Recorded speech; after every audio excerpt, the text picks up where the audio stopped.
At the break of dawn, we can safely see the sun for a few moments before it starts to rise into the sky from the depths of the horizon.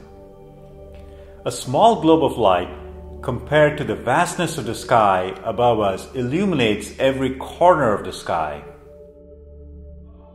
From our perspective, the sun appears small, but it is so large that it can fit over 1,000,000 Earths. The vastness of the mind is like that endless sky that melts into space once the sun is swallowed by the distant horizon. When we close our eyes and peek into the mind space, it almost feels like we're looking at the night sky with the thousands of thoughts twinkling like those distant stars. Some of those thoughts come very close and they light up the mind with their contents.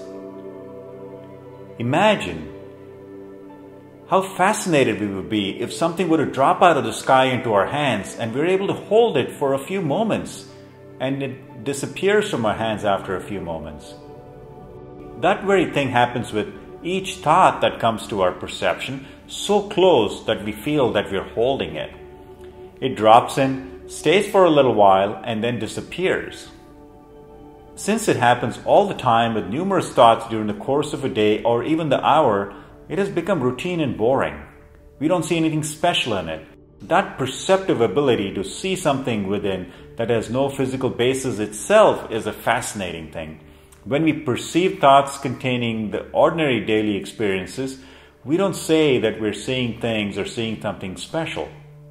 But if something special, new, or unique is perceived, we say that we're seeing something that has never been seen by anyone before.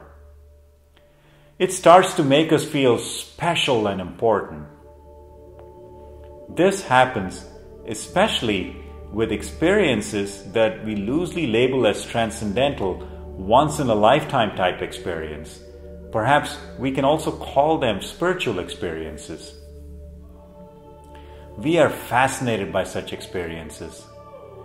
If we hear about someone who has had an experience such as this, we seek to have it. Such a craving is no different from a physical object we seek to possess that someone else may have. Such a desire becomes a worldly desire. When we label an experience as a spiritual one, to have that experience suddenly becomes a good desire and a non-worldly desire. But ultimately, it is a desire for an experience. We investigate our experiences and that of others, seeking the rare and special ones, but all the while we forget the one who is investigating and desiring. Every thought shows us something different, coming close to us and showing us its contents. We are taken in by the contents of thoughts, which are then categorized and stored. There is little or no consideration given to the one who is observing these thought contents, labeling one as routine and boring, and another as a special experience that falls into the category of the transcendental perhaps. We never ask, in what way does an experience we have in the mind, whether spiritual or otherwise, help us understand the one who is observing that experience in the first place? The journey becomes long and paths are created when the observer within is completely forgotten. Wherever those journeys or paths may take us, the mind comes along. We cannot drop the mind unless we seek the one who observes the mind in the first place. We can go on a long journey far away from where we normally live with minimal or no luggage, but we will have to bring the faithful companion, the mind, along with us. We may seek solitude, a cave, a remote mountaintop, and go there with nothing except the clothes on our back. But the mind will not leave anything behind. Every experience, every scrap of memory, however insignificant it may be in our view, will come along for that journey. When we try to run from the mind, it runs alongside us. We may feel that we are ahead of the mind, but if we look on either side and behind us, the mind is right there, keeping pace with every step of ours. The moment we stop, the mind comes cascading down upon us like an avalanche. Why run from the mind and seek happiness when we can walk alongside the mind in a relaxed manner and experience a greater happiness perhaps? When there is seeking, we cannot experience, and when there is experience, there is no need to seek. In the mind, we're trying to seek and experience at the same time. There is so much to uncover and learn about our own mind. To better understand it, there is no better source, no better book than our own mind. Its secrets lie in plain sight. Distracted by temptations towards certain thoughts or repulsion of others, the mind remains beyond the reach of our understanding.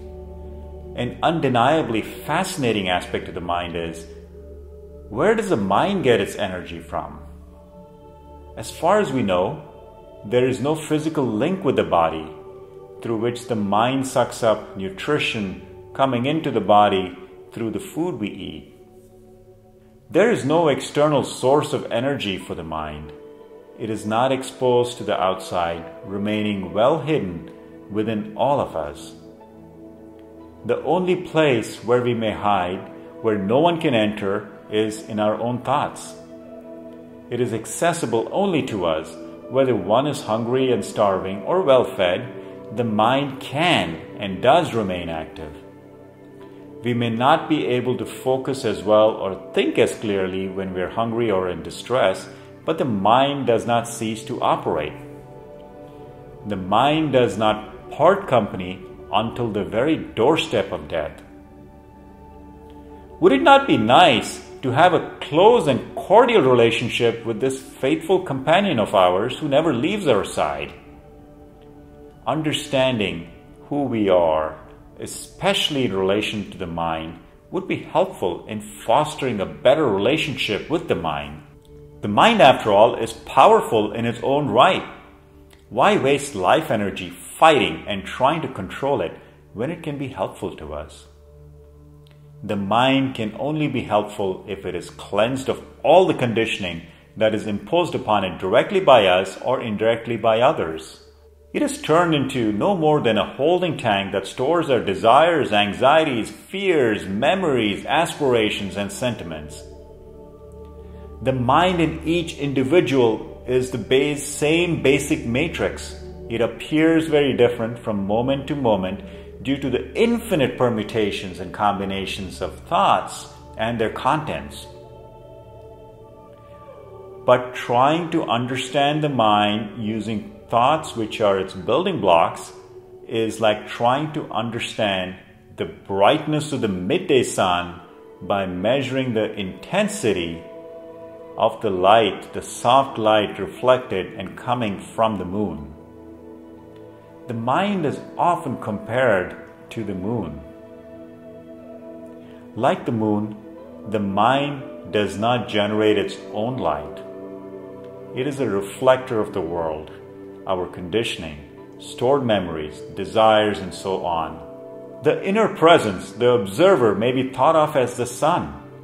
Just as the moon cannot illuminate the sun, the mind cannot illuminate the perceiver who can stand apart from the mind and observe its movement and contents. The light of perception filters through the mind, even if that source of perception is hidden behind layers of thoughts densely packed and stacked one on top of another. As we inquire into the perceiver or the observer within, we begin to create a distance between us and the perceiver and the mind and its contents. Like the configuration of the sun, moon, and earth in the solar system, the perceiver is the center, like the sun. The mind is intimately connected with the body, which we can compare to the earth. And finally, the mind itself is like the moon, which revolves around the earth. The movement of the earth and the moon around the sun represent the changing body and the mind. The perceiver within perceives this and is unaffected by the changes and remains in the same place. The size of the perceiver cannot be measured. The extent cannot be measured. Mind and all its contents accumulated over decades of life cannot fill the space of the perceiver. It is a lot bigger than the mind. In that emptiness that is perceived around the mind, changes come and go in the body and the mind. We will remain unaffected as long as we are that perceiver of change,